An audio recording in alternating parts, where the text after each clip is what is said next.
Bakit kaya may mga batang grabe kung sumagot sa mga magulang nila, no? Yung iba minumura pa nila yung mga magulang nila.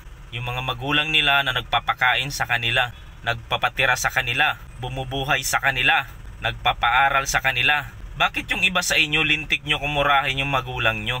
Lintik nyo kung sagutin, lintik nyo kung bastusin. Anong nangyari? Anong problema? Dahil ba sa pagkabata lahat ng mga bagay na gusto nyo binibigay sa inyo? Na kunting tantrums nyo lang dapat ibigay yung gusto sa inyo? Na kapag hindi kayo napagbigyan babastusin nyo yung magulang nyo?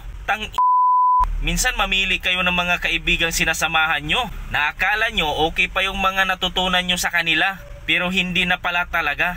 Na akala nyo normal pa yung ginagawa nyo, pero buwakan ng hindi na tama. May isang kaibigan nga ako lumapit sa akin. Isang beses daw nagpaalam sa kanya yung anak niya. Gusto umaga na umuwi. Nung hindi niya pinayagan, pinagmumura siya ng anak niya. Ano yun?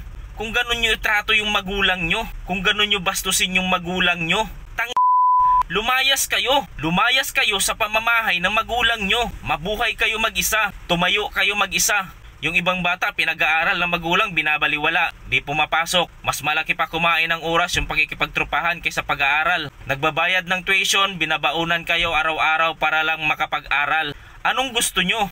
Anong plano nyo sa buhay? Akala nyo ba sa totoong buhay easy-easy lang lahat? Nakakapikon maka-encounter ng batang ganito, no?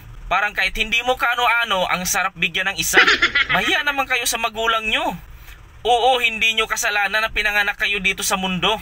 Hindi nyo ginusto na pinanganak kayo dito sa mundo. Pero hindi rason yun para ganun-ganunin nyo yung mga magulang nyo. Magulang nyo na nilalabas kayo sa mundo. Pinapaaral kayo, pinapakain kayo, tapos ungrateful kayo, binabastos nyo pa.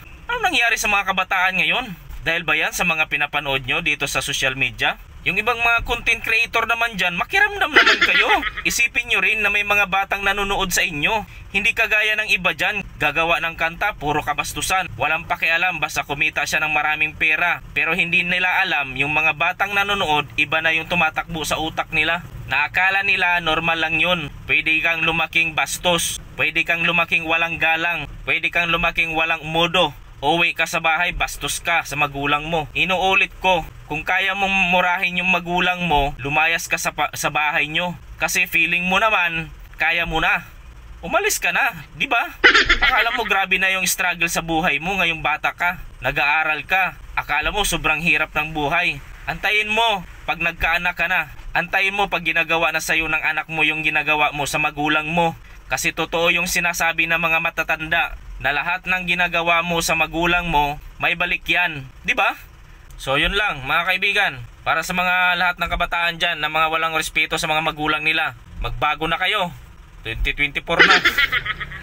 So yun lang mga kaibigan, no? Kung nagustuhan nyo itong video na to, please like, comment, and subscribe. Maraming salamat sa iyong panonood. Hanggang sa muli. Peace out.